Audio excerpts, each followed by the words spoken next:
James Corbett put up a video and showed that how a year ago when you used to type in moon hoax, you get Jeranism, astronaut, Bart Zabrell, and even videos from SGT report that would, set out showing how they didn't go to the moon with the Van Allen belt and the shadows and all that sort of thing. But now, in 2019, when you type in moon hoax, you don't get any of that. What you get is videos debunking those videos that you can't see, trying to perpetuate the myth that we went to the moon. Anyway, ABC TV Australia, they're stepped up to the plate. Look, it's true. The shadows in some photographs do appear to be cast at different angles. Okay, that looks good there, Neil. And that proves, according to the truthers at least, that there were different sources of light on the surface of the moon, more like what you'd have in a film studio. But the reality is an uneven surface and a low sun can distort the angles of shadows. Okay, nothing can distort the shadows. They are absolutely parallel. So these two shadows here, these are 100% parallel. Now they look like they converge, but that's only because 1 meter further away from you optically is smaller than 1 meter closer to you.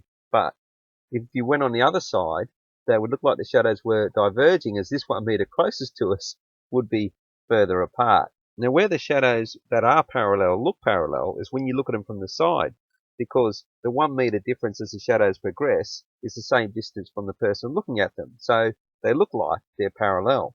And here's a photo that proves that it's not the sun, but a studio light. Because if it was, we're looking at it from the side now, and as I just showed, those shadows should be parallel with each other. But we're looking at it from the side, but they're not. Because the studio light is close enough to send the shadows in different directions. If it was the sun, as we know, they would be parallel. Now, of course, they're telling a lie. They're saying that the shadows are being distorted. A shadow can't be distorted. You've got the light and you've got the shadow. There's no distortion. There's only angles from which you're looking at it, but they're always parallel when it's from a distance from the sun. So that's why they've only got this graphic, because they're telling a lie, saying the shadows are distorted. When really, from certain perceptions, they can look like they converge or diverge from where you're standing. But when you're looking straight across them, they will be parallel, and they're simply not on the moon photos.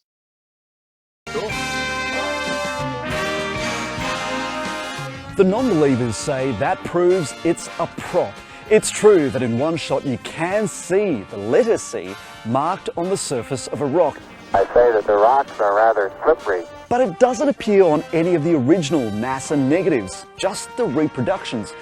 Now, he's already propagated one lie about the shadows being distorted, so we can probably safely say that it's actually asked about, that the C was on the original, and then in the reproductions, they've gotten rid of it. So the explanation is that the C might be a hair or a rogue fibre that contaminated a reproduction, and that then went around the globe. Well, isn't that interesting?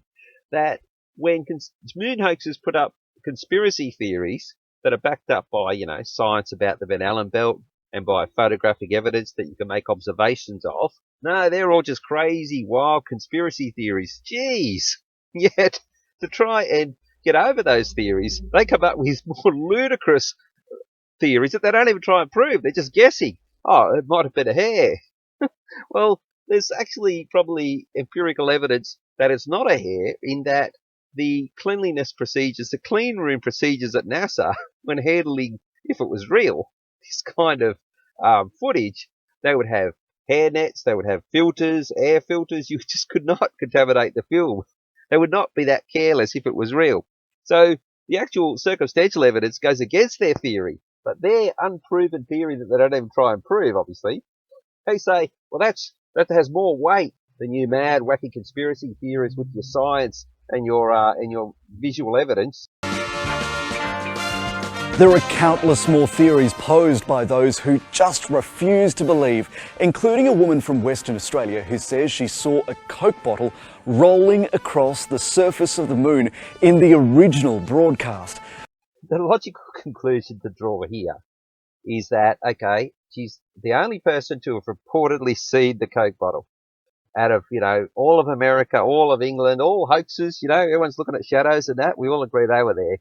She's the only one that saw a Coke bottle. So, obviously she's just an actress, and she's made this ludicrous claim, this outrageous claim, just to be associated with the other hoaxes to discredit them.